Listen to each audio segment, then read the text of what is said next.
Story time audio ബുക്സിലേക്ക് എല്ലാവർക്കും സ്വാഗതം. അനുരാധ എഴുതിയ സ്വയം, അധ്യായം 1. കോളേജിലെ ഓഫീസ് റൂം. പ്രീ ഡിഗ്രിയുടെ മാർക്ക് ലിസ്റ്റ് വാങ്ങാൻ ചെന്നതായിരുന്നു Uma. Oh, you have got the highest mark from our college. Very good, congratulations. എന്താ ഉമയുടെ ഫ്യൂച്ചർ പ്ലാൻസ്? മാർക്ക് ലിസ്റ്റിൽ സംതൃപ്തിയോടെ കണ്ണോടിച്ചുകൊണ്ട് പ്രൊഫസർ സുശീല ചോദിച്ചു. ഉടനെ വ്യക്തമായൊരു മറുപടി നൽകാൻ ഉമയ്ക്ക് കഴിഞ്ഞില്ല. ഭാവിയെക്കുറിച്ച് കാര്യമായൊന്നും ഇതേവരെ ചിന്തിച്ചിട്ട് തന്നെയില്ല. സ്വയം ചില തീരുമാനങ്ങൾ എടുത്താൽ തന്നെ അതൊന്നും നടപ്പിലാകാൻ പോകുന്നുമില്ല. എല്ലാം അച്ഛൻ നിശ്ചയിക്കുന്നത് പോലെ ഇരിക്കും. പിന്നെന്ത് മറുപടി നൽകാൻ? ഒരു ചെറിയ ജോലി, സ്വന്തമായൊരു വരുമാനം, മറ്റുള്ളവർക്ക് ഭാരമാകാത്ത ഒരു ജീവിതം, ഇത്രയൊക്കെ നേടാൻ കഴിഞ്ഞാൽ തന്നെ ഭാഗ്യം. സുശീല ടീച്ചറുടെ സ്വരം ഉമയെ മനോരാജ്യത്തിൽ നിന്നുണർത്തി. ഉമ എൻട്രൻസ് ടെസ്റ്റുകളൊന്നും എഴുതിയില്ലേ? ഇല്ല, ടൈപ്പിന് ചേർന്നു. സങ്കോചത്താൽ ഉമയുടെ വാക്കുകൾ മുറിഞ്ഞു. നോനോ, ഇത്ര നല്ല മാർക്ക് വാങ്ങിയിട്ട് പിന്നെ കോളേജിൽ ചേരാതിരിക്കുകയോ? അത് പാടില്ല. വീണ്ടും ഈ കോളേജിൽ തന്നെ ചേർന്ന് പഠിക്കണം. ഉമയ്ക്ക് നല്ലൊരു ഭാവിയുണ്ട്. പ്രൊഫസർ സുശീലയുടെ പ്രശംസ ഉമയെ രോമാഞ്ചമണിയിച്ചു. മനസ്സിൽ ആഹ്ലാദം നുരഞ്ഞു പതയുകയാണ്. മാർക്ക് ലിസ്റ്റ് വാങ്ങി ടീച്ചറോട് യാത്ര പറഞ്ഞുകൊണ്ട് പുറത്തേക്കിറങ്ങി. വരാന്തയിൽ കൂടി നിന്നിരുന്ന സ്നേഹിതകൾ അവളെ പൊതിഞ്ഞു. കൺഗ്രാറ്റ്സ് ഉമേ. നാലുപാട് നിന്നും അനുമോദനങ്ങളുടെ അമൃതവർഷം. താങ്ക്സ്, എല്ലാവരോടും എന്ന പോലെ പറഞ്ഞുകൊണ്ട് ആ തിരക്കിൽ നിന്ന് വഴുതി മാറി വീട്ടിലെത്താനായിരുന്നു തിടുക്കം. ഇനിയും പഠിക്കണം, ഉമയ്ക്ക് നല്ലൊരു ഭാവിയുണ്ട്. സുശീല ടീച്ചറുടെ വാക്കുകൾ കാതിൽ മുഴങ്ങിക്കൊണ്ടിരുന്നു.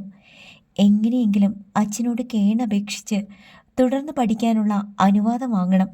മാർക്ക് ലിസ്റ്റ് കണ്ടാലെങ്കിലും അച്ഛൻ്റെ മനസ്സലിയാതിരിക്കില്ല. അതാണ് ഏക പ്രതീക്ഷയും. ഉമ ധൃതിയിൽ ബസ് സ്റ്റോപ്പിലേക്ക് നടന്നു. കോളേജിൽ നിന്ന് 4-5 സ്റ്റോപ്പുകൾക്കപ്പുറത്താണ് അവളുടെ വീട്.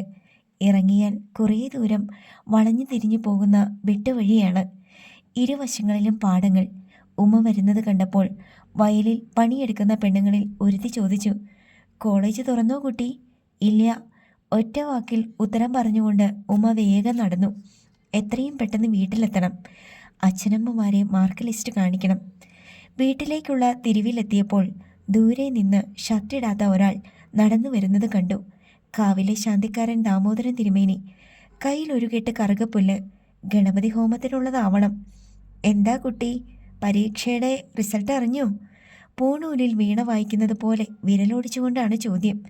ഉവ്, ക്ലാസ്സുണ്ട്, ഉമ പറഞ്ഞു. അമ്മേ ഭഗവതി. കണ്ണുകൾ പാതിയടച്ച് തിരുമേനി ഒരു നിമിഷം പ്രാർത്ഥിച്ചു. പിന്നെ ആശീർവദിച്ചു. ഒക്കെ നന്നായി വരും കേട്ടോ.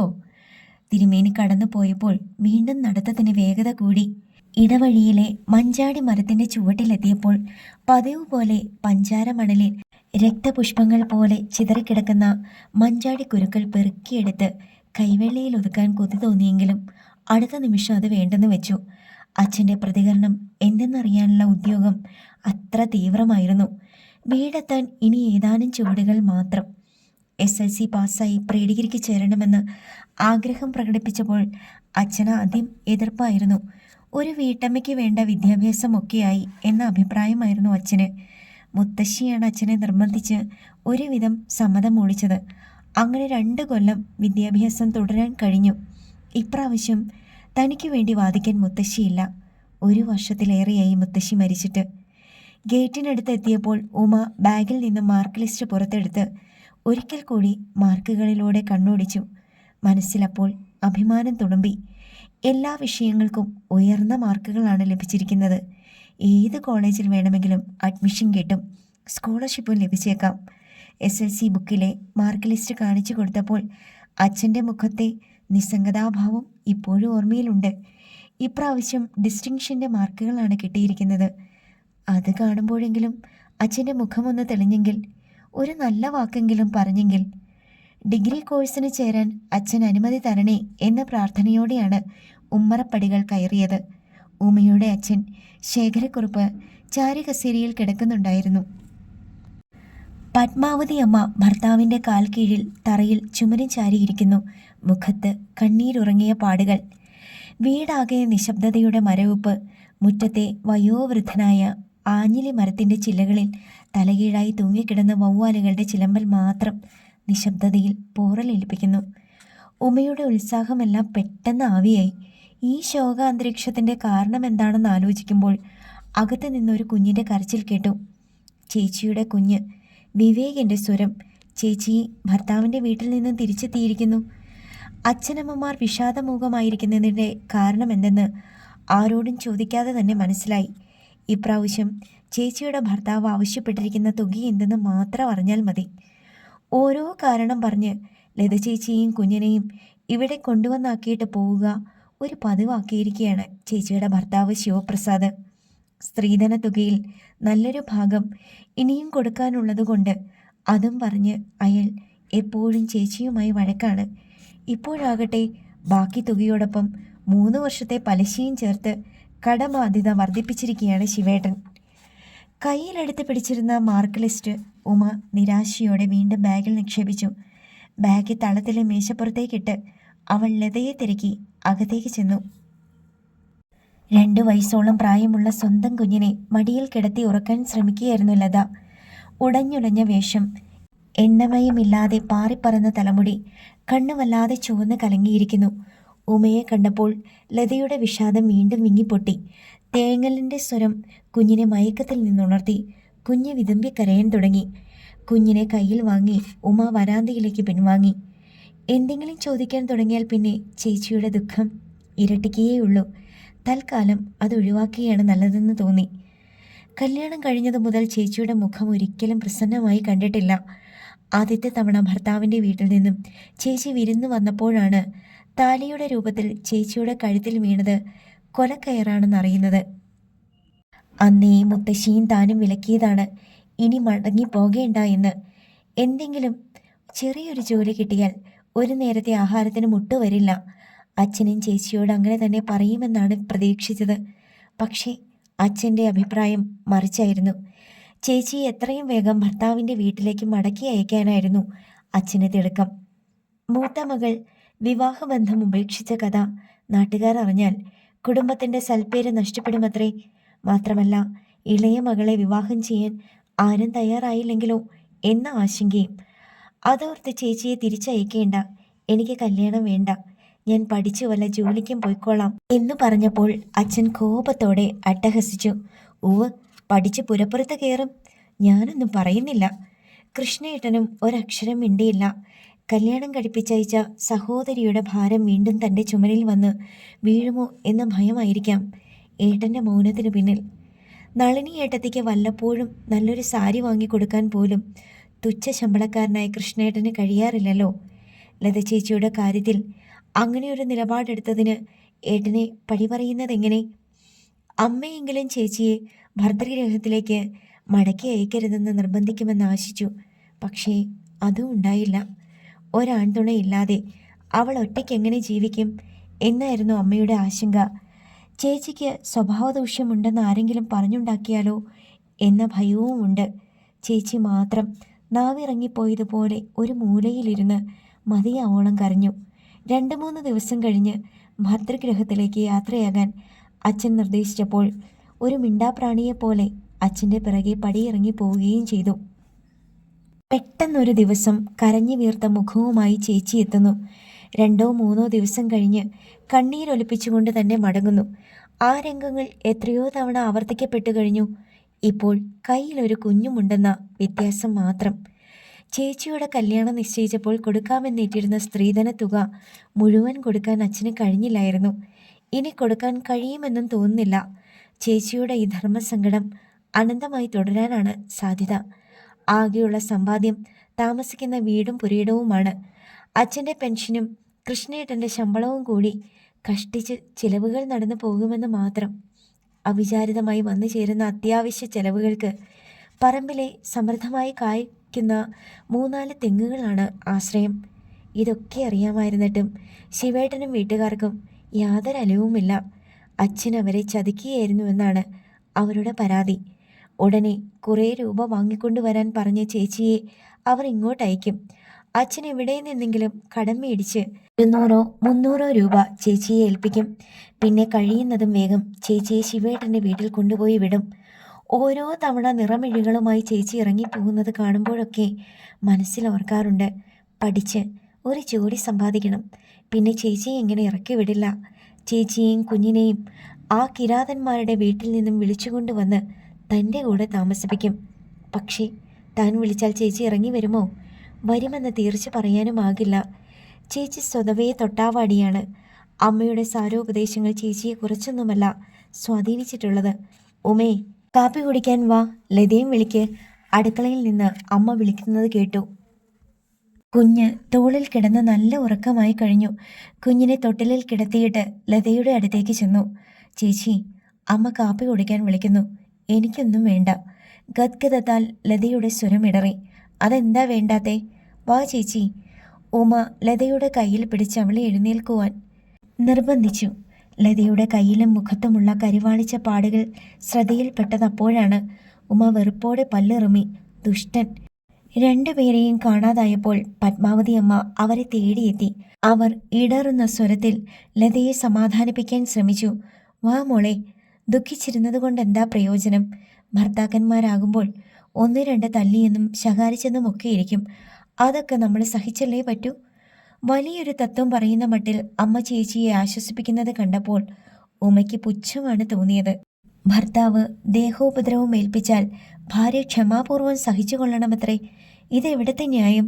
അങ്ങനെയൊരു കീഴ്വഴക്കത്തെക്കുറിച്ച് ഏത് നിയമസംഹിതകളിലാണ് എഴുതി വച്ചിട്ടുള്ളത്? അമ്മയോട് ഇതൊക്കെ പറഞ്ഞിട്ട് ഫലമില്ല. അതിനാൽ ഒരു സംവാദത്തിനൊരുങ്ങാതെ ഉമ യാചനാഭാവത്തിൽ പറഞ്ഞു, നമുക്ക് ചേച്ചിയെയും കുഞ്ഞിനെയും അങ്ങോട്ടിനി അയക്കേണ്ടമ്മേ. സ്വന്തം ഭർത്താവിൻ്റെ വീട്ടിൽ പോകേണ്ടെന്നോ? നീ എന്തൊക്കെയാ ഉമയെ പറയുന്നേ? ദിവസവും തല്ലിച്ചതയ്ക്കുന്നവനെയാണോ ഭർത്താവെന്ന് പറയുന്നത്? അതൊക്കെ അവളുടെ വിധി. ദൈവത്തിനോട് അയാൾക്ക് നല്ല ബുദ്ധി തോന്നാൻ പ്രാർത്ഥിക്കുക, അല്ലാതെ എന്ത് ചെയ്യാനാ? കൊള്ളാം, ഒക്കെ വിധിയാണെന്നും പറഞ്ഞ് ചേച്ചിയെ ഇനിയെ അയാളുടെ തല്ലും ചവിട്ടും കൊള്ളാൻ അയക്കാനോ? അതിന് ഞാൻ സമ്മതിക്കില്ല. പുറത്തെവിടെയോ പോയിരുന്ന ശേഖരക്കുറുപ്പ് മടങ്ങി വന്നത് അപ്പോഴാണ്. പത്മാവതി, പൈസ കിട്ടി. ഷർട്ട് ഊരി സ്റ്റാൻഡിലിട്ടുകൊണ്ട് ആശ്വാസപൂർവ്വം കുറുപ്പ് പറഞ്ഞു. എത്ര? 500 രൂപ. 1000 രൂപയും കൊണ്ട് ഇനി അങ്ങോട്ട് ചെന്നാൽ മതിയെന്ന് പറഞ്ഞല്ലേ അവളെ ഇങ്ങോട്ട് അയച്ചത്? അത് സാരമില്ല, ഞാൻ ശിവനെ എങ്ങനെയെങ്കിലും സമാധാനിപ്പിച്ചോളാം. അതിനയാൾ സമ്മതിക്കൂ? ശ്രമിച്ചു നോക്കാം, കുറുപ്പ് ലതയോടായി പറഞ്ഞു. നാളെ കാലത്ത് പോകാൻ തയ്യാറായിക്കൂ, പൈസ കിട്ടിയിട്ടുണ്ട്. അച്ഛൻ്റെ സ്വരത്തിൽ ഒട്ടും ആർദ്രവുമില്ലെന്ന് ഉമ ശ്രദ്ധിച്ചു. ഈയിടെയായി അച്ഛൻ ചേച്ചിയോട് സംസാരിക്കുന്നത് ഒരുമാതിരി ഈർഷ്യയോടെയാണ്. തന്നോടും അങ്ങനെ തന്നെ. തങ്ങളുടെ കുട്ടിക്കാലത്ത് അച്ഛൻ്റെ പെരുമാറ്റത്തിൽ നിറഞ്ഞു നിന്ന വാത്സല്യം ഇപ്പോൾ തെല്ലും അവശേഷിക്കുന്നില്ല. പെൺമക്കൾ തീരാ ബാധ്യതകളാണെന്ന ചിന്തയാണോ അച്ഛൻ്റെ പരുക്കൻ പെരുമാറ്റത്തിന് പിന്നിൽ? 1000 തികച്ചുമില്ലാതെ ചെന്നാൽ ശിവേടൻ. ഗദ്ഗതത്താൽ ലതയുടെ വാക്കുകൾ തൊണ്ടയിൽ തടഞ്ഞു. ലതയുടെ ധർമ്മസങ്കടം കണ്ടപ്പോൾ ഉമയ്ക്ക് സഹിക്കാനായില്ല. അപേക്ഷാസ്വരത്തിൽ ഉമ പറഞ്ഞു, ചേച്ചി ഇനി അങ്ങോട്ട് അയക്കേണ്ട അച്ഛാ. ഗ്രാജുവേഷൻ കഴിഞ്ഞാൽ എനിക്ക് എന്തെങ്കിലും ജോലി കിട്ടും. പിന്നെ നീ അപ്പുറത്തേക്ക് പോ. ജോലിക്ക് പോകുന്നു. ഈ കുടുംബത്തിൽ നിന്ന് ഇതുവരെ ഒരു പെണ്ണും ജോലിക്ക് പോയി സമ്പാദിച്ചു കൊണ്ടുവന്നിട്ടില്ല. ഇനി നീയായിട്ട് വേണ്ടതാനും. ഉമയും വിട്ടുകൊടുക്കാൻ തയ്യാറായില്ല. കാലം മാറുന്നതെന്താ അച്ഛൻ അറിയാത്തത്?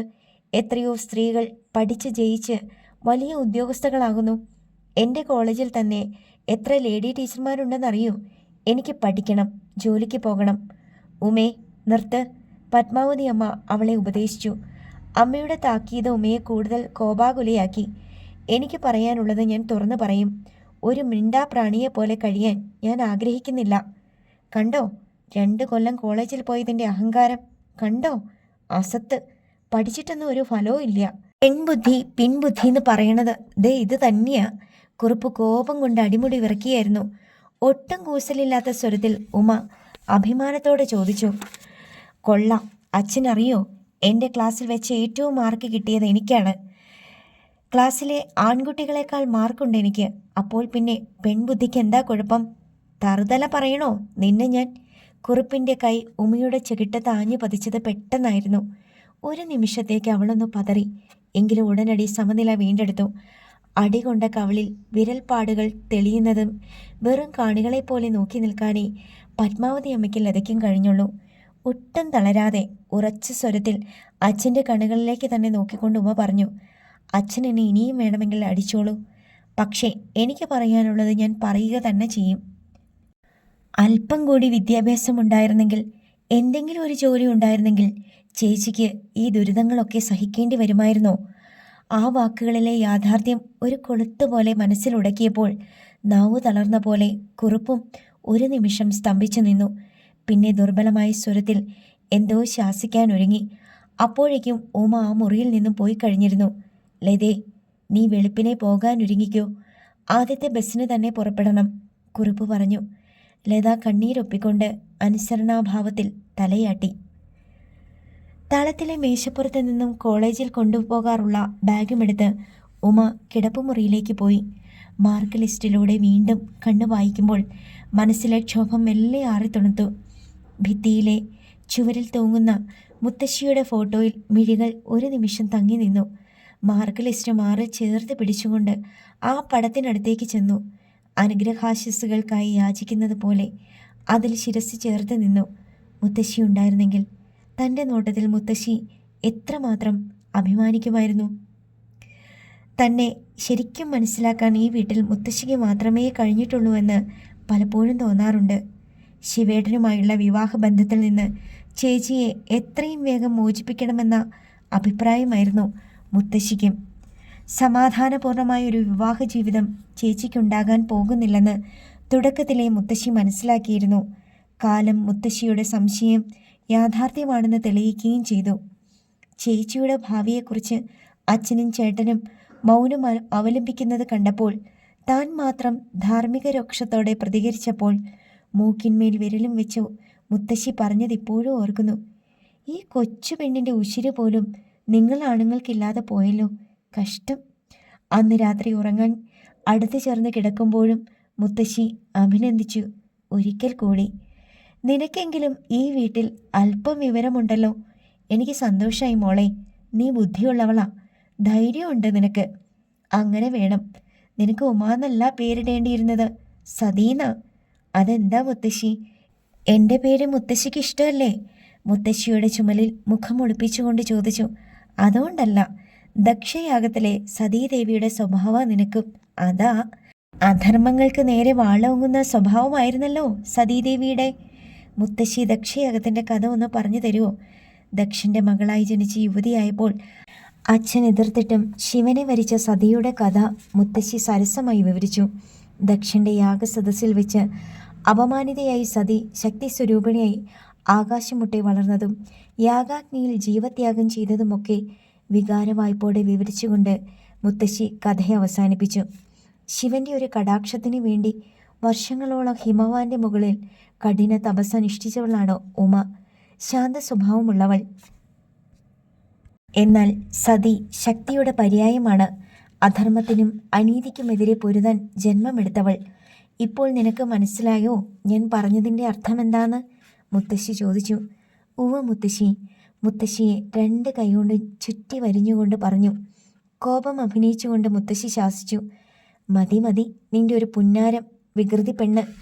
മുത്തശ്ശി അന്ന് പറഞ്ഞ വാക്കുകൾ ഇപ്പോഴും കാതിൽ വന്നലയ്ക്കുന്നത് പോലെ തോന്നി. മനസ്സിൻ്റെ ചാഞ്ചല്യം മെല്ലെ അകന്നു. പെയ്തൊഴിഞ്ഞ ആകാശം പോലെ മനസ്സ് ശാന്തമായി. പ്രൊഫസർ സുശീലയുടെ ചോദ്യം ഓർമ്മ വന്നു. ഭാവിയെക്കുറിച്ച് എന്താണ് തീരുമാനമെന്ന് ചോദിച്ചപ്പോൾ തനിക്ക് ഒന്നും മറുപടി പറയാനുണ്ടായിരുന്നില്ല. ഭാവിയെക്കുറിച്ച് സ്വയം ചിന്തിക്കാതിരുന്നത് രക്ഷാകർത്താക്കൾ അതേക്കുറിച്ച് ഏറ്റവും അനുയോജ്യമായ തീരുമാനങ്ങൾ എടുത്തുകൊള്ളുമല്ലോ എന്ന ഉറപ്പിലാണ്. പക്ഷേ ചേച്ചിയുടെ ദയനീയ അവസ്ഥ കാണുമ്പോൾ ആ പ്രതീക്ഷയ്ക്ക് മങ്ങലേൽക്കുന്നു. ഏതാപത്തിൽ നിന്നും രക്ഷിക്കാൻ നീളുമെന്ന് പ്രത്യാശിച്ചിരുന്ന കൈകൾ നരകത്തിൻ്റെ അഗാധ ഗർത്തത്തിലേക്ക് വലിച്ചിഴയ്ക്കുമോ എന്ന ഭയമാണിപ്പോൾ. സ്വന്തം ഭാവിയെക്കുറിച്ച് സ്വയം ചില ഉറച്ച നിലപാടുകൾ എടുത്തേ മതിയാകൂ എന്ന് മനസ്സ് പറയുന്നു. ദൈവം തനിക്ക് ആവശ്യത്തിനുള്ള ബുദ്ധിയും കഴിവും തന്നിട്ടുണ്ട്. കഠിന അധ്വാനത്തിനു കൂടി തയ്യാറായാൽ സ്വന്തം വ്യക്തിത്വം നഷ്ടപ്പെടാതെ ജീവിക്കാം. ചേച്ചിയുടെ കഷ്ടപ്പാടുകൾ കാണുമ്പോൾ വിവാഹ ജീവിതത്തെക്കുറിച്ച് ചിന്തിക്കാൻ പോലും ഭയമാണ്. മറ്റുള്ളവരെ ആശ്രയിക്കാതെ ജീവിക്കാൻ ഒരു ജോലി ആവശ്യമാണ്. ആരൊക്കെ തടഞ്ഞാലും ഇനിയും കോളേജിൽ ചേരണം, ഒരു ഡിഗ്രി സമ്പാദിക്കണം, പിന്നെ ഒരു ജോലിയും. സതീദേവിയും ഹിമവാന്റെ പുത്രി സാക്ഷാൽ ഉമാദേവിയും ഒന്നും ആകണ്ട. സതീദേവിയെപ്പോലെ മനം നൊന്ത് സ്വയം ആത്മാഹൂതി ചെയ്യാനൊന്നും ആഗ്രഹവുമില്ല. രാമായണത്തിലെ സീതയെപ്പോലെ ഭൂമിദേവിയുടെ മാറിലൊളിക്കാനും നിശ്ചയിച്ചിട്ടില്ല. ജീവിക്കണം. ഒരു തൊട്ടാവാടി പെണ്ണായല്ല, തൻ്റെ ഇടമുള്ള ഒരു പെണ്ണായി. ആത്മാഭിമാനം അടിയറ വയ്ക്കാതെ, വ്യക്തിത്വം നഷ്ടമാകാതെ. ഉമ ചുവരിലെ കണ്ണാടിക്ക് മുമ്പിൽ നിന്ന് കവളത്തെ അടിയുടെ പാട് ശ്രദ്ധിച്ചു. പ്രശസ്ത വിജയത്തിന് അച്ഛനിൽ നിന്ന് ലഭിച്ച സമ്മാനം. കണ്ണിൽ നനവ് പടരാൻ തുടങ്ങിയപ്പോൾ അവൾ സ്വയം നിയന്ത്രിച്ചു. കണ്ണീരൊഴുക്കിയതുകൊണ്ട് എന്താണ് പ്രയോജനം? ചേച്ചി കരയാത്ത ദിവസമില്ല ശിവേട്ടന്. എന്നിട്ടും വല്ല കുറ്റബോധവുമുണ്ടോ? ചേച്ചിയുടെ കണ്ണീർ അച്ഛനും കണ്ടില്ലെന്ന് നടിക്കുകയല്ലേ പതിവ്? അല്ലെങ്കിൽ ചേച്ചിയെ ശിവേട്ടൻ്റെ വീട്ടിൽ കൊണ്ടുപോയി വിട്ടിട്ട് സ്വന്തം കടമ തീർന്നതുപോലെ മടങ്ങുമോ? ഉമ്മയുടെ മനസ്സ് മന്ത്രിച്ചു. ആർക്കും ആവശ്യമില്ലാത്ത ഈ കണ്ണീർ തനിക്കെന്തിനാണുമ്മൈ? ഈ നിസ്സഹായതയുടെ മുഖം മൂടി നീ എന്നേക്കുമായി ഉപേക്ഷിക്കുക. നാളെയുടെ മുഖം എത്ര ഇരുണ്ടതായാലും ചുണ്ടിൻ്റെ കോണിൽ മന്ദഹാസവുമായി വേണം വരവേൽക്കുവാൻ. ഇനിയൊരിക്കലും നീ കരയരുത്, ഒരിക്കലും. കൺകോണുകളിലൂടെ ഒലിച്ചിറങ്ങിയ നനവ് പുറം കൈയാൽ തുടച്ചിട്ട് കണ്ണാടിയിലെ പ്രതിബിംബത്തിലേക്ക് നോക്കി വശ്യമായി പുഞ്ചിരിച്ചുകൊണ്ട് ഉമ്മ പറഞ്ഞു, ബെസ്റ്റ് ഓഫ് ലക്ക്. അധ്യായം 2. രാവിലെ ഉമ്മ ഉണർന്നപ്പോൾ അടുത്തുള്ള കിടക്കയിൽ ലതയെ കണ്ടില്ല. കുഞ്ഞു മാത്രം ചെരിഞ്ഞു കിടന്ന് സുഖമായി ഉറങ്ങുന്നു. നേരം പരുപരാ വെളുത്തു തുടങ്ങുന്നതേയുള്ളൂ. കിണറ്റിൽ നിന്ന് ആരോ വെള്ളം കോരുന്ന ശബ്ദം കേട്ടു. കിടക്കയിൽ നിന്ന് എഴുന്നേൽക്കാതെ തലയുയർത്തി ഉമ ജനാലയിലൂടെ പുറത്തേക്ക് നോക്കി. പ്രതീക്ഷിച്ചിരുന്നത് പോലെ ചേച്ചിയായിരുന്നു. കുളിക്കാനുള്ള പുറപ്പാടാണ്. കാലത്തെ തന്നെ ശിവേട്ടൻ്റെ വീട്ടിലേക്ക് പോകാനുള്ള തയ്യാറെടുപ്പിൻ്റെ ആദ്യഘട്ടം. ചേച്ചി കരയുന്നുണ്ടായിരിക്കുമോ? ഉണ്ടാവണം. അടുക്കളയിൽ നിന്ന് എന്തൊക്കെയോ തട്ടുമുട്ട് ശബ്ദങ്ങൾ. അമ്മയും പതിവിലെ നേരത്തെ ഉണർന്ന് പാചകം തുടങ്ങിയിരിക്കുന്നു. ചേച്ചിക്ക് വയറ് നിറയെ എന്തെങ്കിലും കൊടുത്തിട്ട് വേണമല്ലോ അയക്കാൻ. ശിവേട്ടൻ്റെ വീട്ടിലെത്തിയാൽ പിന്നെ ചേച്ചി എന്നും അരപ്പട്ടിണിയാണെന്ന് അമ്മയ്ക്കറിയാം.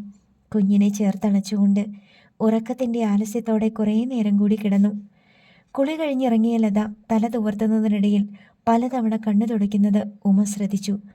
രാത്രി ചേച്ചി ശരിക്കും ഉറങ്ങിയിട്ടുണ്ടാവില്ല. തിരിഞ്ഞും മറിഞ്ഞും കിടന്ന് നേരം വെളുപ്പിക്കുകയായിരുന്നിരിക്കണം പാവം. കുഞ്ഞുണർന്നുമോ എന്ന് ഒന്നുകൂടി നോക്കിയിട്ട് ലത ശബ്ദമുണ്ടാക്കാതെ പുറത്തേക്ക് നടന്നു. പൂജാമുറിയിലേക്കാവണം. കുളി കഴിഞ്ഞാൽ ഒരു നീണ്ട പ്രാർത്ഥന പതിവാണ് ചേച്ചിക്ക്. ഏത് കാര്യത്തിന് ഇറങ്ങുമ്പോഴും ആദ്യം പൂജാമുറിയിൽ ചെന്ന് കണ്ണുമടച്ച് പ്രാർത്ഥിക്കുന്നത് കാണാം. ഇന്നാണെങ്കിൽ ശിവേട്ടൻ്റെ വീട്ടിലേക്ക് മടങ്ങുന്ന ദിവസമായതുകൊണ്ട് സ്പെഷ്യൽ പ്രാർത്ഥനയായിരിക്കും. അവിടെ നേരിടാനിരിക്കുന്ന തീവ്ര പരീക്ഷണങ്ങൾ എന്തെല്ലാമാണെന്ന് അറിഞ്ഞുകൂടല്ലോ. ക്ഷേത്ര സന്ദർശനവും നാമജപവുമൊക്കെ നിർബന്ധമാണ് ചേച്ചിക്ക്. എന്നിട്ടും ആ പാവത്തിനെ ദൈവം എന്തിനാണ് ഇങ്ങനെ പരീക്ഷിക്കുന്നത്? കുഞ്ഞ് ഞെട്ടിയുണർന്ന് കരയാൻ തുടങ്ങിയപ്പോൾ ഉമയുടെ മനോരാജ്യത്തിന് തിരശ്ശീല വീണു. അവൾ കുഞ്ഞിനെ കയ്യിലെടുത്ത് താരാട്ടുപാടി ഉറക്കാൻ ശ്രമിച്ചു. നിലവിളി കേട്ട് ലത എത്തി. ഉമ കുഞ്ഞിനെ ലതയെ ഏൽപ്പിച്ച് പുറത്തേക്കിറങ്ങി.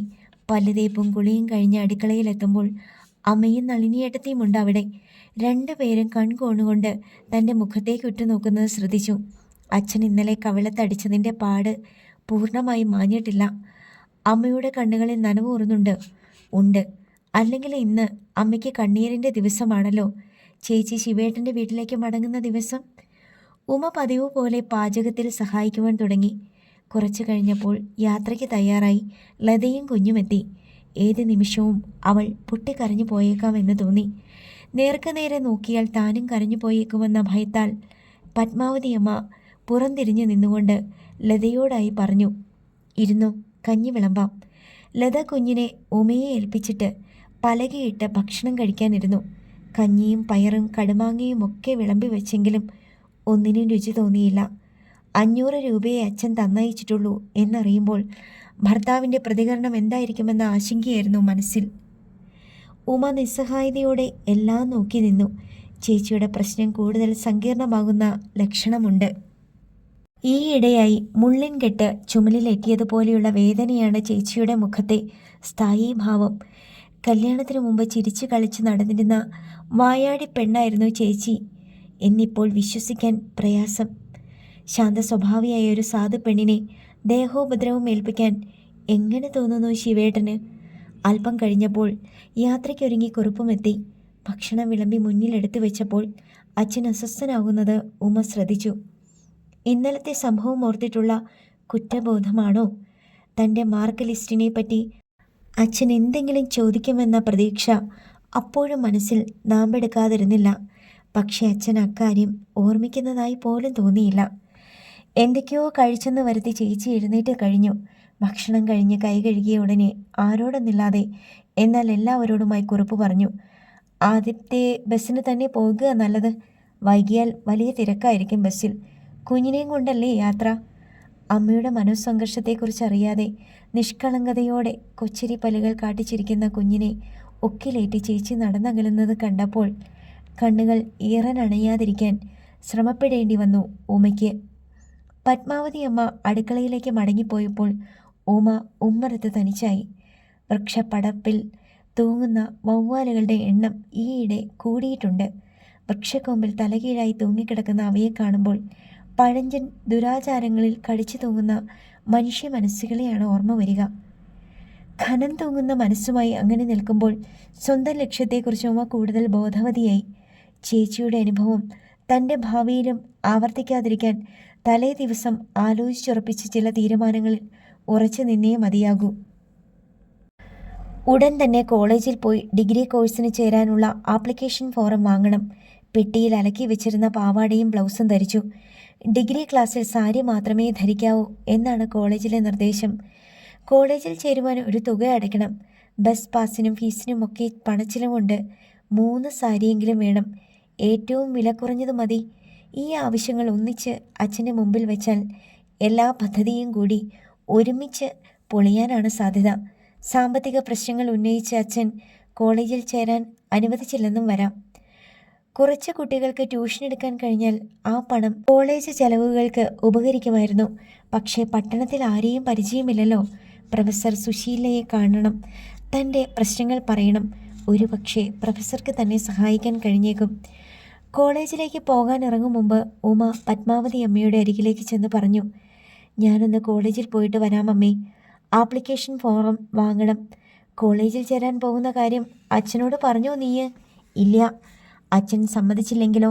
ഇപ്പോഴേ ചെലവ് താങ്ങാൻ വയ്യെന്നാണ് ഏത് നേരവും പരാതി. ആ സ്ഥിതിക്ക് ബാഗിൽ നിന്ന് മാർക്ക് ലിസ്റ്റ് എടുത്ത് നീട്ടിക്കൊണ്ട് ഉമ്മ പറഞ്ഞു, അമ്മ ഇതുവരെ എൻ്റെ മാർക്ക് ലിസ്റ്റ് കണ്ടില്ലല്ലോ. പത്മാവതി അമ്മ മാർക്ക് ലിസ്റ്റ് കയ്യിൽ വാങ്ങി. അതിലൂടെ കണ്ണുകൾ സഞ്ചരിക്കുമ്പോൾ അവയിൽ ആഹ്ലാദവും അഭിമാനവും മാറി മാറി തെളിയുന്നത് നിർവൃതിയോടെ ഉമ നോക്കി നിന്നു. നിന്നോട് പഠിക്കണ്ടെന്ന് പറയാൻ ആർക്കാ മനസ്സ് വരിക എൻ്റെ കുട്ടി? പക്ഷേ പണം എവിടുന്നാ ഉണ്ടാവുമെന്ന് എനിക്ക് അറിഞ്ഞുകൂടാത്തത്. പത്മാവതി അമ്മയുടെ ഖണ്ഡമിടറി. എനിക്ക് മിക്കവാറും സ്കോളർഷിപ്പ് കിട്ടുമമ്മേ. ഓ, എന്നാ പിന്നെ അച്ഛന് പണത്തിൻ്റെ പ്രശ്നം പറഞ്ഞ് നിന്നെ കോളേജിൽ അയക്കാതിരിക്കാൻ പറ്റില്ല. ഞാൻ ഇറങ്ങട്ടെ അമ്മേ. മാർക്ക് ലിസ്റ്റ് തിരികെ കൊടുത്ത് ഉമയുടെ ചുമലിൽ കൈവച്ചുകൊണ്ട് പത്മാവതി അമ്മ പറഞ്ഞു, എൻ്റെ മോൾക്ക് നല്ലതേ വരൂ. പരിശ്രമിക്കുന്നവരുടെ കൂടെ എപ്പോഴും ദൈവം ഉണ്ടാവും. കോളേജിലെത്തി നേരെ ഓഫീസ് റൂമിലേക്ക് നടന്നു. ഫോറം അവിടെ നിന്നാണ് ലഭിക്കുക. വരാന്തയിലൂടെ നടക്കുമ്പോൾ പിറകിൽ നിന്നും ഒരു പെൺകുട്ടി ധൃതിയിൽ സമീപത്തേക്ക് നടന്നു വരുന്നത് ശ്രദ്ധിച്ചു. ഓഫീസ് എവിടെയാണ്? പെൺകുട്ടി ചോദിച്ചു. ഞാൻ ഓഫീസിലേക്കാണ്, എൻ്റെ കൂടെ പോന്നോളൂ, ഉമ പറഞ്ഞു. ലളിതമായിരുന്നു ആ പെൺകുട്ടിയുടെ വേഷം. ഇളം റോസ് നിറത്തിലുള്ള പാവാടയും ധാവണിയും വെള്ള നിറത്തിലുള്ള ബ്ലൗസും, നെറ്റിയിൽ ഭസ്മക്കുറി. അത്യാകർഷകമായിരുന്നു അവളുടെ മുഖം.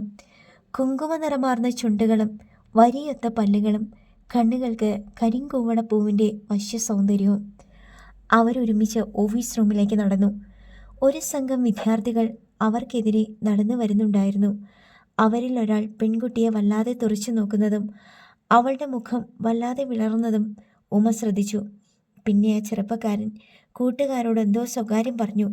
അതോടെ കൂക്കുവിളിയും പൂച്ചക്കരച്ചിലും ഒക്കെയായി. ആകെ ബഹളം. തിലോത്തമ തിലോത്തമ എന്നാരോ വിളിച്ച് പറയുന്നുണ്ടായിരുന്നു. അവരെന്തിനാണ് ഈ പെൺകുട്ടിയെ കണ്ടപ്പോൾ ഇത്രയ്ക്ക് ഒച്ചപ്പാടുകൾ ഉണ്ടാക്കിയത് എന്ന് മനസ്സിലായില്ലെങ്കിലും ഉമ ഒന്നും അറിയുന്ന ഭാവം നടിച്ചില്ല. പെൺകുട്ടിയെ ഇതുവരെ ഈ കോളേജിൽ കണ്ടിട്ടില്ല. ആൺകുട്ടികൾക്ക് ഒരുപക്ഷെ അവളെ നേരത്തെ പരിചയമുണ്ടായിരിക്കുമോ? 2-3 ചെറുപ്പക്കാർ അവരെ പിന്തുടർന്നുണ്ടായിരുന്നു. പെൺകുട്ടി ഭയവിഹ്വലയായി ഉമയുടെ നിഴലിൽ ഒതുങ്ങി നടക്കുകയായിരുന്നു. പെൺകുട്ടിയുടെ സൗന്ദര്യമാകാം വിദ്യാർത്ഥികളുടെ ശ്രദ്ധയാകർഷിച്ചത് എന്ന് ഉമ ബലമായി സംശയിച്ചു. അത്രയ്ക്ക് മനോഹരിയാണവൾ. ഓഫീസ് റൂമിലെത്തിയപ്പോൾ അവിടെ സ്റ്റാഫ് ഒഴിച്ച് മറ്റാരും ഉണ്ടായിരുന്നില്ല. ഫോറം ആവശ്യപ്പെട്ടപ്പോൾ രജിസ്റ്റർ ബുക്കിൽ ചേർക്കാൻ വേണ്ടി ക്ലർക്ക് പെൺകുട്ടിയോട് ചോദിച്ചു പേര്. തുളസി. പെൺകുട്ടിയുടെ പതിഞ്ഞ സ്വരം. അവളുടെ മറുപടി പിറകിൽ നിന്നിരുന്ന ഉമയെ അത്ഭുതപ്പെടുത്തി. എന്തിനാണ് വിദ്യാർത്ഥികൾ അവളെ തിലോത്തമി എന്ന് വിളിച്ചത്? ഒരു പക്ഷേ അവൾ അപ്സരസിനെ പോലെ സൗന്ദര്യവതിയായതുകൊണ്ടാണോ? ആയിരിക്കാം. ക്ലർക്ക് അറിയിച്ചു. 7 രൂപയാണ് ഫോറത്തിന്. തുളസി 20 രൂപയുടെ ഒരു നോട്ട് എടുത്ത് നീട്ടിയപ്പോൾ ക്ലർക്ക് നെറ്റിച്ചൊളിച്ചുകൊണ്ട് പറഞ്ഞു, ചില്ലറയില്ല. കയ്യിലിരുന്ന ചെറിയ പേഴ്സ് തുറന്ന് പരിശോധിച്ചിട്ട് വല്ലായ്മയുടെ തുളസി പറഞ്ഞു, ചില്ലറ എൻ്റെ കയ്യിലുമില്ല. എന്നാൽ പിന്നെ വാ, അധികാരഗർവോടെ അയാൾ നിർദ്ദേശിച്ചു. ഉമ ഇടയിൽ കയറി പറഞ്ഞു, എനിക്ക് വേണം ഒരു ഫോറം. അതിൻ്റെ പൈസ കൂടി എടുത്തിട്ട് ബാക്കി തന്നാൽ മതി. തുളസിയുടെ നേരെ തിരിഞ്ഞു ചോദിച്ചു, നമുക്ക് പുറത്തിറങ്ങിയിട്ട് കണക്ക് തീർക്കാം പോരെ? മതി. തുളസി ആശ്വാസപൂർവ്വം തലയാട്ടി. വീണ്ടും ക്ലർക്കിൻ്റെ പരുഷസ്വരം, എന്നാലും ബാക്കി തരാനില്ല. അല്പം തുറന്നു കിടക്കുന്ന മീശയുടെ വലിപ്പിൽ അടുക്കി വെച്ചിരിക്കുന്ന 2 രൂപ നോട്ടുകളിലേക്ക് ചൂണ്ടിക്കൊണ്ട് ഉമ പറഞ്ഞു, വലിപ്പിൽ ധാരാളം ചില്ലറ നോട്ടുകളുണ്ടല്ലോ. ധിക്കാരസ്വരത്തിൽ വീണ്ടും ക്ലർക്ക് കയർത്തു. എനിക്കിത് തരാനിപ്പോൾ സൗകര്യമില്ലെങ്കിലോ? കോളേജിൽ ചേരാനിങ്ങ് വരുമ്പോഴേക്കും തന്നെ ഭരണം തുടങ്ങിയോ? മേശയുടെ ഒരു കോണിലേക്ക് ചൂണ്ടിക്കൊണ്ട് അയാൾ തുടർന്നു. ദേ, എഴുതി വച്ചിരിക്കുന്നത് കണ്ടോ, ചില്ലറ വേണമെന്ന്. ഉമയുടെ മുഖം പെട്ടെന്ന് ഗൗരവപൂർണമായി. പക്ഷേ പത്രത്തിൽ ആപ്ലിക്കേഷൻ ഫോം വിതരണത്തിന് തയ്യാറായിരിക്കുന്നു എന്ന് പരസ്യം വായിച്ചപ്പോൾ ചില്ലറയുടെ കാര്യം അതിൽ എഴുതിയിരുന്നില്ലല്ലോ. എങ്കിലല്ലേ വീട്ടിൽ നിന്ന് ചില്ലറയും കൊണ്ട് വരാനൊക്കൂ? ഉമയുടെ ശാന്തമായ വാക്കുകളിലെ ന്യായവും യുക്തിയും അയാളെ വല്ലാതൊന്നുലയ്ക്കുക തന്നെ ചെയ്തു. എങ്കിലും തൻ്റെ നിലപാടിൽ നിന്ന് വ്യതിചലിക്കാൻ ദുരഹങ്കാരം അയാളെ അനുവദിച്ചില്ല. കുട്ടി എന്തു പറഞ്ഞാലും ശരി, കൃത്യം പൈസയും കൊണ്ട് വരുന്നവർക്കേ ഇവിടെ ഫോറമുള്ളൂ. ശരി, എന്നാൽ ഞങ്ങളൊന്ന് പ്രിൻസിപ്പലിനെ കണ്ടിട്ട് വരാം. ഇങ്ങനെ പറഞ്ഞ് ഉമ തുളസിയുടെ കൈ പിടിച്ച് തിരിഞ്ഞു നടക്കാനൊരുങ്ങി. ദേ ഒന്ന് നിന്നേ, നിങ്ങൾ എന്തിനാ പ്രിൻസിപ്പലിനെ കാണുന്നേ? ക്ലർക്കിൻ്റെ ശബ്ദത്തിൽ അതുവരെയില്ലാതിരുന്ന മൃദുഭാവം. അല്ല, ചില്ലറയില്ലാതെ. ഉമയുടെയും തുളസിയുടെയും നോട്ടമിടഞ്ഞു. ഓ, അത് ഞാൻ വെറുതെ കളി പറഞ്ഞതല്ലേ എൻ്റെ പൊന്നുമക്കളെ. വിഡ്ഢിച്ചിരിയോടെ ക്ലർക്ക് ഫോറം എടുത്ത് നീട്ടിക്കൊണ്ട് പറഞ്ഞു. ആപ്ലിക്കേഷൻ ഫോറവും ബാക്കി തുകയും എണ്ണി വാങ്ങി ഓഫീസ് റൂമിൽ നിന്ന് പുറത്തേക്കിറങ്ങി. വാതിലിനപ്പുറത്തെത്തിയ നിമിഷം 2 പേരും പൊട്ടിച്ചിരിച്ചുപോയി. തുളസി ഉമയെ അഭിനന്ദിച്ചു. Thank you. കുട്ടിയില്ലായിരുന്നെങ്കിൽ ഞാനിന്ന് വെറുങ്കയ്യോടെ മടങ്ങേണ്ടി വരുമായിരുന്നു. നല്ല ധൈര്യമുണ്ടല്ലേ കുട്ടിക്ക്. പേരെന്താ? ഉമ. പ്രീ ഡിഗ്രിക്ക് ഞാനിവിടെയാണ് പഠിച്ചിരുന്നത്. ഇയാളെ ഞാൻ പണ്ടേ നോട്ടമിട്ട് വെച്ചിരിക്കുകയായിരുന്നു. അയാൾ ഒരുമാതിരി ഇടഞ്ഞ് എല്ലാവരോടും പെരുമാറുകയുള്ളൂ. അയാൾ ഫോറം തന്നില്ലായിരുന്നെങ്കിൽ പറഞ്ഞതുപോലെ ഉമ പ്രിൻസിപ്പലിൻ്റെ മുറിയിൽ പോകുമായിരുന്നു. ഹേയ്, അയാളെ ഒന്ന് വിരട്ടി നോക്കിയതല്ലേ. ഒരൊറ്റ ദിവസം കൊണ്ട് ഉറ്റ സുഹൃത്തുക്കളായി തീർന്നതുപോലെ ഒരു തോന്നൽ 2 പേർക്കും ഉണ്ടായി. തുളസിയും ഡിഗ്രിക്ക് തൻ്റെ ക്ലാസ്സിൽ തന്നെ ചേരാനാണ് ഉദ്ദേശിക്കുന്നതെന്നറിഞ്ഞപ്പോൾ ഉമയ്ക്ക് സന്തോഷം തോന്നി. ഗോവണിപ്പടിയുടെ അടുത്തെത്തിയപ്പോൾ ഉമ പറഞ്ഞു, എനിക്കൊരു ജോലിയും കൂടിയുണ്ട്. ഈ കോളേജിലെ പ്രൊഫസർ സുശീലയെ ഒന്ന് കാണണം. എന്നാൽ ഞാൻ പോകട്ടെ. തുളസി യാത്ര പറഞ്ഞു. ഇനി കോളേജിൽ ചേരാൻ വരുമ്പോൾ കാണാം. അങ്ങനെ പറഞ്ഞെങ്കിലും അത് യാഥാർത്ഥ്യമാകുമോ എന്ന കാര്യത്തിൽ ഉമയ്ക്ക് യാതൊരു ഉറപ്പുമില്ലായിരുന്നു. പ്രൊഫസർ സുശീലയ്ക്ക് തന്നെ സഹായിക്കാനാകുമോ? അറിയില്ല. അല്ലെങ്കിൽ ഏക പ്രതീക്ഷ സ്കോളർഷിപ്പാണ്. തിരിഞ്ഞു നടക്കാൻ തുടങ്ങിയ തുളസി ഏതാനും അടി നടന്നു കഴിഞ്ഞ് വീണ്ടും ഉമയുടെ സമീപത്തെത്തി. ഉമ, എൻ്റെ കൂടെ ഗേറ്റ് വരെ ഒന്ന് വരുമോ? ഒറ്റയ്ക്ക് പോകാൻ വല്ലാത്ത പേടി. എന്തിനാ ഇത്രയ്ക്ക് പേടിക്കുന്നത്? ആ പോക്കിരി പിള്ളേരെ കളിയാക്കുമെന്ന് വിചാരിച്ചിട്ടാണോ? പക്ഷേ ഒരു കാര്യത്തിൽ അവരെ അഭിനന്ദിക്കാതെ വയ്യ. അവരിട്ടിരിക്കുന്ന പേര് തുളസിക്ക് നന്നായി ചേരും. തിലോത്തമ. ആഹ്ലാദത്തിന് പകരം തുളസിയുടെ മുഖത്ത് വിഷാദം പരക്കുന്നത് കണ്ടപ്പോൾ ഉമയ്ക്ക് വിസ്മയം തോന്നി. അഭിനന്ദനം അവളെ വേദനിപ്പിക്കുകയാണല്ലോ. എന്താവാൻ കാരണം? തുളസിയുടെ കൈ പിടിച്ചുകൊണ്ട് ഉമ പറഞ്ഞു, വരൂ, ഗേറ്റ് വരെ ഞാനും വരാം. Thank you. തുളസിയുടെ കണ്ണുകളിൽ നനവൂറിക്കഴിഞ്ഞിരുന്നു. തുളസിയെ ഗേറ്റ് വരെ അനുഗമിച്ച ശേഷം ഉമ പ്രൊഫസർ സുശീലയുടെ മുറി ലക്ഷ്യമാക്കി നടന്നു. ഭാഗ്യവശാൽ പ്രൊഫസർ സുശീല ടീച്ചേഴ്സ് റൂമിലുണ്ടായിരുന്നു. വാതിൽക്കൽ കാത്തുനിന്ന ഉമയെ കണ്ടപ്പോൾ അവരവളെ അകത്തേക്ക് വിളിച്ചു. എന്തൊക്കെയാ ഉമയെ വിശേഷങ്ങൾ? ഭാവി പരിപാടികളൊക്കെ നിശ്ചയിച്ചുവോ? എനിക്ക് എങ്ങനെ തുടങ്ങണമെന്നറിയാതെ ഉമയുടെ വാക്കുകൾ മുറിഞ്ഞു. പറയൂ ഉമ, എന്താ വല്ലാതിരിക്കുന്നത്? എന്ത് പ്രശ്നമായാലും എന്നോട് പറഞ്ഞോളൂ. ആത്മാർത്ഥത തുളുമ്പുന്ന ആ വാക്കുകൾ ഉമയ്ക്ക് ധൈര്യം പകർന്നു. ടീച്ചർ എനിക്ക് 1-2 ട്യൂഷൻ ഏർപ്പാടാക്കി തന്നാൽ വളരെ ഉപകാരമായിരുന്നു. 10th വരെയുള്ള കുട്ടികളെ പഠിപ്പിക്കാൻ എനിക്ക് പ്രയാസമില്ല. എന്തിനാ ട്യൂഷനൊക്കെ? അപ്പോൾ സ്വന്തം ലെസൺസ് പഠിക്കാൻ സമയം അത്രയും കുറയില്ലേ? വീട്ടിൽ സാമ്പത്തികമായി ഒരു നിമിഷം ഒന്ന് ആലോചിച്ചിട്ട് പ്രൊഫസർ പറഞ്ഞു. ഉമ സ്കോളർഷിപ്പിന് എലിജിബിൾ ആണല്ലോ. പക്ഷേ കോളേജിൽ ചേർന്ന് ചുരുങ്ങിയത് 2-3 മാസമെങ്കിലും കഴിഞ്ഞേ അതിൻ്റെ പേപ്പേഴ്സൊക്കെ എത്തുകയുള്ളൂ. അതുവരെ പിടിച്ചു നിൽക്കാൻ എന്തെങ്കിലും വഴി കണ്ടേ പറ്റൂ. വീട്ടിലെ സ്ഥിതി അത്രയ്ക്ക് മോശമാണ്. അച്ഛന് പെൻഷനായി. സാമ്പത്തിക കാരണം പറഞ്ഞ് അച്ഛൻ എൻ്റെ പഠിത്തം മുടക്കിയാലോ എന്നാണ് പേടി. ഞാനൊന്ന് ശ്രമിച്ചു നോക്കട്ടെ. ഉമയുടെ അഡ്രസ്സ് തരൂ. എൻ്റെ പരിചയത്തിൽ ട്യൂഷൻ ജോലിക്ക് ആവശ്യക്കാരുണ്ടെങ്കിൽ ഞാൻ ഉമയെ വിവരം അറിയിക്കാം.